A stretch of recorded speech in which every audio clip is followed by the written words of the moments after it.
ഭാഗ്യവശാൽ അങ്ങനെ ഒരു ഡിവിഷൻ സമൂഹത്തിൻ്റെ അടിത്തട്ടിലേക്ക് വളർന്നിട്ടില്ല. പക്ഷേ ഈ സോഷ്യൽ മീഡിയയുടെ സ്വാധീനം അത് എത്രത്തോളം ഉണ്ട് എന്ന് നമ്മൾക്ക് ഒരു കാൽക്കുലേറ്റ് ചെയ്യാൻ പറ്റില്ലല്ലോ. അപ്പോൾ എല്ലാ ദിവസവും ഇത്തരത്തിലുള്ള ചർച്ചകൾ ഉണ്ടായിക്കൊണ്ടേയിരിക്കുമ്പോൾ ഈ ചർച്ചകൾ നമുക്കറിയാം ഒരു പ്രൊഡക്റ്റീവ് അല്ലാത്തൊരു ചർച്ചയാണ്. ഒരു തെരഞ്ഞെടുപ്പ് കഴിഞ്ഞു, അപ്പോൾ അതിനെക്കുറിച്ചാണ് ചർച്ച ചെയ്യുക. അപ്പോൾ ഈ ഒരു പ്രത്യേക സ്ക്രീൻഷോട്ട് ഉണ്ടാക്കിയത് ആര്, അത് അന്വേഷിക്കുക എന്ന ആവശ്യം നമുക്ക് ഉന്നയിക്കാം. അതിലപ്പുറത്തേക്ക് ഒരു സ്ഥാനാർത്ഥിയുടെ വിജയം അത് മതേതരത്തിൻ്റെ വിജയവും വേറൊരു സ്ഥാനാർത്ഥിയുടെ വിജയം വർഗീയതയുടെ വിജയമൊക്കെ ആയിട്ട് കാണുന്നത് എന്തായാലും ഒരു കമ്മ്യൂണിസ്റ്റ് സമീപനമാണ് എന്ന് എനിക്ക് തോന്നുന്നില്ല.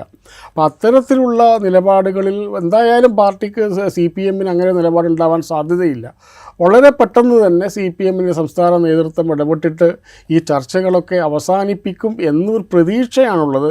കാരണം CPMന് നേതൃത്വത്തിന് തന്നെ അറിയാം അവർക്കുണ്ടാകുന്ന എംബാരസ്മെൻ്റ് എന്ന് പറയുന്നത് വലിയൊരു കാരണം അങ്ങനെ ഒരു ആക്രമണം ഒക്കെ നടന്നു കഴിഞ്ഞാൽ അപ്പോൾ അതിന് മുമ്പുണ്ടായിരുന്ന ബിനുവിൻ്റെ വധം, അതിനു മുമ്പുണ്ടായിരുന്ന ചില മറ്റേ സന്തോഷിൻ്റെ വധം, അങ്ങനെ ഒരുപാട് കൊലപാതകങ്ങളൊക്കെ നടന്നൊരു സ്ഥലമാണ്.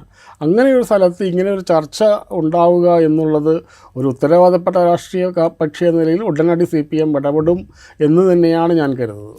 ഈ തെരഞ്ഞെടുപ്പ് മത്സരം കഴിഞ്ഞു, ഈ രണ്ട് പ്രചരണത്തിനും നേതൃത്വം നൽകിയത് സ്ഥാനാർത്ഥികൾ തന്നെയാണ്. അവരുടെ സംഘടനാ സംവിധാനമാണ് പ്രവർത്തിക്കുന്നതെങ്കിൽ കൂടിയും അതിൻ്റെ മുന്നിൽ നിന്ന് നയിക്കുന്ന അവർ തന്നെയാണ്.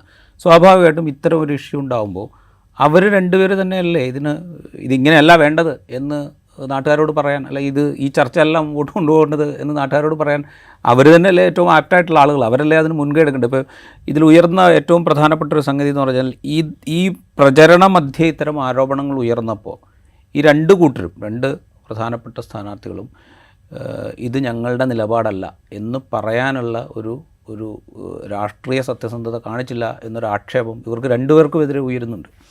അത് സ്ഥാനാർത്ഥികൾക്ക് പറയാം, സ്ഥാനാർത്ഥികളെക്കാൾ കൂടുതൽ പക്ഷേ ഒരുപക്ഷെ സ്ഥാനാർത്ഥികൾ പ്രതിനിധീകരിക്കുന്ന രാഷ്ട്രീയ പാർട്ടികൾക്കുണ്ടാവും. ഒരുപക്ഷെ തെരഞ്ഞെടുപ്പ് സമയത്ത് സ്ഥാനാർത്ഥികൾ പറയുന്നതാണ് ആളുകൾ ശ്രദ്ധിക്കുക, മാധ്യമങ്ങൾ ശ്രദ്ധിക്കുക, സ്ഥാനാർത്ഥി എന്ത് പറഞ്ഞു എന്നുള്ളതാണ്. അപ്പോൾ ഇങ്ങനെ ഒരു പ്രശ്നം അവിടെ ഉണ്ട് എന്ന് തിരിച്ചറിയുകയും അതിനെ വിലക്കുകയും ചെയ്യുന്നതിൽ രണ്ടുപേരും പരാജയപ്പെട്ടു എന്നുള്ളത് യാഥാർത്ഥ്യമാണ്. അവർ പരാജയപ്പെട്ടു എന്നതിലുപരിയായിട്ട് അത് പ്രതിനിധീകരിക്കുന്ന പാർട്ടിയും കാര്യത്തിൽ പരാജയപ്പെട്ടതാണോ അല്ലെങ്കിൽ ബോധപൂർവം മാറുന്നതാണോ ഈ ഒരു പ്രചരണം എങ്ങനെയെങ്കിലും 2 വോട്ട് കിട്ടുന്നുണ്ടെങ്കിൽ അത് വരട്ടെ എന്ന് രണ്ടുപേരും വിചാരിച്ചിട്ടുണ്ടെങ്കിൽ അത് വളരെ വളരെ എന്താ പറയുക നിർഭാഗ്യകരമായ ഒരവസ്ഥയാണ് എന്നുള്ളതാണ്. കാരണം അത് തിരഞ്ഞെടുപ്പ് കൊണ്ട് അവസാനിക്കുന്നില്ല എന്നുള്ളതാണല്ലോ ഇപ്പോഴും നമ്മൾ മനസ്സിലാക്കുന്നത്. ഈ മഴ തോർന്നിട്ടും മരം പെയ്യുന്ന ഒരവസ്ഥയാണല്ലോ ഇപ്പോൾ ഉണ്ടായിക്കൊണ്ടിരിക്കുന്നത്. ഈ വടകര സവിശേഷമായിട്ട് എടുത്തു കഴിഞ്ഞാൽ ഇപ്പോൾ നേരത്തെ പറഞ്ഞല്ലോ, ലീഗാണ് അവിടെ UDFനെ ഡ്രൈവ് ചെയ്യുന്ന ഫോഴ്സ്. അവരാണ് തെരഞ്ഞെടുപ്പ് പ്രചരണം നടത്തുന്നത്, അവരാണ് സജീവമായിട്ട് രംഗത്തുള്ളത്. തെരഞ്ഞെടുപ്പ് സമിതിയുടെ ചെയർമാൻ മുസ്ലിം ലീഗിൻ്റെ പ്രതിനിധിയാണ്, നേരത്തെ MLA ആയിരുന്ന ആളാണ്. കഴിഞ്ഞ തവണയും അദ്ദേഹം തന്നെയായിരുന്നു. ഈ കോൺഗ്രസ് പോലൊരു പ്രസ്ഥാനത്തിൻ്റെ ഒരു ദൗർബല്യം അത് ഇത്തരമൊരു സാഹചര്യം ക്രിയേറ്റ് ചെയ്യുന്നതിൽ ഏതെങ്കിലും തരത്തിൽ കോൺട്രിബ്യൂട്ട് ചെയ്യുന്നുണ്ടോ? ഇത് UDF എന്നുള്ള സംവിധാനമാണ്. അപ്പോൾ UDF എന്ന സംവിധാനത്തിൽ ഏറ്റവും വലിയ കക്ഷി കോൺഗ്രസ്സാണ്. ചെറുതല്ലാത്ത സ്ഥാനം മുസ്ലിം ലീഗിനുമുണ്ട്. ഇതിൽ എല്ലാ സ്ഥലത്തും, കേരളത്തിലെ എല്ലാ സ്ഥലത്തും കോൺഗ്രസ്സിന് സ്വാധീനം ഉണ്ടാവണമെന്നില്ല. മലപ്പുറത്ത് കാര്യങ്ങൾ ഡ്രൈവ് ചെയ്യുന്നത് മുസ്ലിം ലീഗാണെന്നറിയാം. അതുപോലെ ഒരു പാർട്ടി, അതായത് ഇപ്പോൾ CPM അല്ലെങ്കിൽ ഇടതുപക്ഷ മുന്നണിയിൽ കാര്യങ്ങൾ തീരുമാനിക്കുന്നതും അതിനെല്ലാം ചെയ്യുന്നതും CPM ആണ്. അതുകൊണ്ട് മറ്റ് പാർട്ടികൾക്ക് എവിടെയെങ്കിലും സ്വാധീനമുണ്ടെങ്കിൽ അവർക്ക് ചെയ്യാവുന്നതാണ്. അപ്പോൾ മുസ്ലിം ലീഗിനെ ഒരു രാഷ്ട്രീയ പാർട്ടിയായി കാണുകയും അതിന് സ്വാധീനമുള്ള മേഖലകളിൽ അവർ അതിനെ ഡ്രൈവ് ചെയ്യുകയും ചെയ്യുന്നത് സാമാന്യമായിട്ട് നടക്കുന്നൊരു കാര്യമാണ്.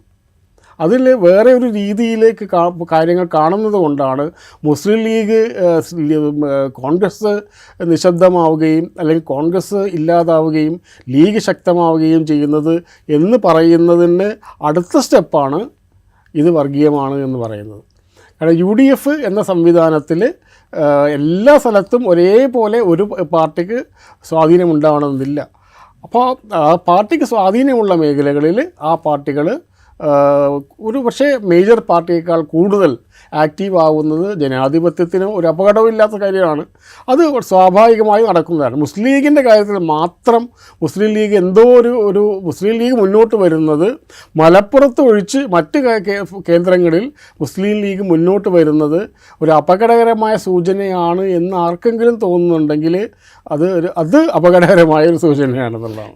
ഇപ്പോഴത്തെ ഈ ഒരു ഇഷ്യൂ നോക്കുമ്പോൾ പ്രധാനമായും ഒരു റെസ്പോൺസിബിലിറ്റി ഏറ്റെടുക്കേണ്ട പൊളിറ്റിക്കലായിട്ടൊരു നിലപാട് പ്രഖ്യാപിച്ച്, അതായത് RSS നടത്തുന്ന ന്യൂനപക്ഷ വേട്ടയ്ക്കെതിരെ നിലകൊള്ളുന്നവരാണ് ഞങ്ങൾ എന്ന പ്രഖ്യാപിത നിലപാട് RSSൻ്റെ സകല അജണ്ടകളെയും, അത് അയോധ്യയിലെ രാമക്ഷേത്രമാണെങ്കിലും ബാബറി മസ്ജിദിൻ്റെ തകർത്തതാണെങ്കിലും CAA ആണെങ്കിലും കാശ്മീരിൻ്റെ പ്രത്യേക പദവി എടുത്തു കളഞ്ഞാണെങ്കിലും ഏകീകൃത സിവിൽ കോഡാണെങ്കിലും ഇതിനെയൊക്കെ രാഷ്ട്രീയമായി എതിർക്കുന്നുണ്ട് ഞങ്ങൾ എന്ന് പ്രഖ്യാപിക്കുന്ന CPMന് ഇത്തരം ഒരു പ്രചരണം നടക്കുമ്പോൾ കുറെ കൂടെ ഒരു മുൻകൈ എടുത്തുകൊണ്ട് ഇതിങ്ങനെയല്ല വേണ്ടത് എന്ന് തുറന്ന് പറയാനും അതിനുവേണ്ടി പ്രവർത്തിക്കാനും കുറേ കൂടെ റെസ്പോൺസിബിലിറ്റി ഉള്ളൊരു പാർട്ടിയായിട്ട് CPMനെ നമ്മൾ കാണണം. ഒന്നാമത് നിങ്ങൾക്ക് ഒന്നും നഷ്ടപ്പെടാനില്ലാത്ത സമയത്ത് നിങ്ങൾക്ക് ആദർശം പറയാമെന്നുള്ളതാണ്. നേരെ തിരഞ്ഞെടുപ്പിൽ അങ്ങനെ ആദർശം പറഞ്ഞു കഴിഞ്ഞാൽ അപകടമാവുമെന്ന് തോന്നുമ്പോൾ നിങ്ങളെല്ലാം അതൊക്കെ മറക്കുകയും എന്താണ് വിജയിക്കാൻ സാധ്യതയുള്ള ഘടകം എന്ന് അതിനെ ചൂസ് ചെയ്യുകയും ചെയ്യുന്നത് എല്ലാ രാഷ്ട്രീയ പാർട്ടികളും ചെയ്യുന്നതാണ്. അപ്പോൾ എല്ലാ രാഷ്ട്രീയ പാർട്ടികളും ചെയ്യുന്നു എന്നുള്ളത് അത് ശരിയാണെന്നല്ല പറയുന്നത്. മറിച്ച് CPMനെ സംബന്ധിച്ചിടത്തോളം ഏറ്റവും അതിൻ്റെ ലിറ്റ്മസ് ടെസ്റ്റ് എന്ന് പറയുന്നത് അവർക്ക് അധികാരമുള്ള സ്ഥലത്ത് അവരെന്ത് ചെയ്യുന്നു എന്നുള്ളതാണ്. ഇപ്പോൾ CAA നടപ്പിലാക്കില്ല എന്ന് പറഞ്ഞു, അപ്പോൾ UAPA നടപ്പിലാക്കില്ല എന്ന് പറഞ്ഞിട്ട് കേരളത്തിൽ 140-ലധികം UAPA കേസുകളുണ്ട്.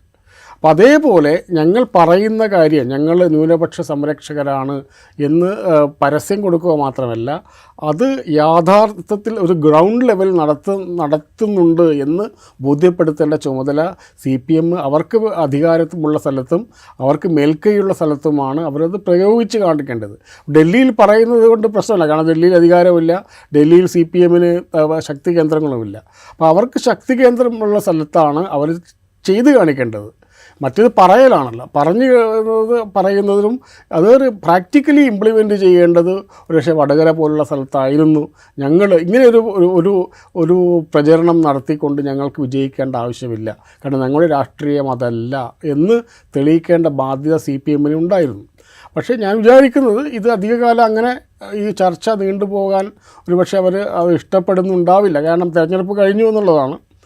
അതുകൊണ്ട് തന്നെ CPMൻ്റെ നേതൃത്വം ഇടപെട്ടിട്ട് ഈ ഒരു ചർച്ചയെ ഇനി മുന്നോട്ട് കൊണ്ടുപോകാൻ ഇല്ലാത്ത വിധ ഇടപെടലുണ്ടാവും എന്ന് ഞാൻ പ്രതീക്ഷിക്കുന്നത്. റൈറ്റ്. വടകരയിലെ ശക്തമായ മത്സരത്തിന് ശേഷം അവിടെ ഉണ്ടാകുന്ന സംഭവങ്ങൾ അതൊരുപക്ഷെ ഭാവിയിൽ ഉണ്ടാക്കിയേക്കാവുന്ന അപകട സാധ്യതകൾ ഇത് തിരിച്ചറിഞ്ഞ് പ്രവർത്തിക്കുക എന്ന ഉത്തരവാദിത്തമുണ്ട് കേരളത്തിലെ രാഷ്ട്രീയ പാർട്ടികൾക്കും, പ്രത്യേകിച്ച് മതനിരപേക്ഷ ജനാധിപത്യത്തിൽ വിശ്വസിക്കുന്ന രാഷ്ട്രീയ പാർട്ടികൾക്കും അതിൻ്റെ നേതാക്കൾക്കും. ഇപ്പോൾ പ്രശാന്തോട് സൂചിപ്പിച്ച പോലെ അധികാരത്തിലിരിക്കുന്ന രാഷ്ട്രീയ പാർട്ടി എന്നുള്ള നിലയ്ക്ക് ഉള്ള ഉത്തരവാദിത്തത്തേക്കാൾ ഒരുപക്ഷെ കൂടുതലുണ്ടാവും വടകര പോലുള്ള പ്രദേശത്ത് താഴെത്തട്ടിൽ വലിയ സ്വാധീനമുള്ള ഒരു പാർട്ടി എന്നുള്ള നിലയ്ക്ക് അവർക്കുള്ള ഉത്തരവാദിത്തം എന്നാണ് എനിക്ക് തോന്നുന്നത്. അതുപോലെയുള്ള ഉത്തരവാദിത്തം ഒരുപക്ഷെ മുസ്ലിം ലീഗിനുണ്ട്, കാരണം മുസ്ലിം ലീഗിന് അവിടെ സ്വാധീനമുണ്ട്, നല്ല സ്വാധീനമുണ്ട്. UDFനെ അവിടെ നയിക്കുന്നത് മുസ്ലിം ലീഗാണ്. അപ്പോൾ ഈ റെസ്പോൺസിബിലിറ്റി മനസ്സിലാക്കിക്കൊണ്ട് അപകട സാധ്യത മുന്നിൽ കണ്ടുകൊണ്ട് ജാഗ്രതയോടെ പ്രവർത്തിക്കാൻ ഈ രാഷ്ട്രീയ പാർട്ടികൾ തയ്യാറാകും, അതിൻ്റെ നേതാക്കൾ തയ്യാറാകും എന്ന് നമുക്ക് പ്രതീക്ഷിക്കാം.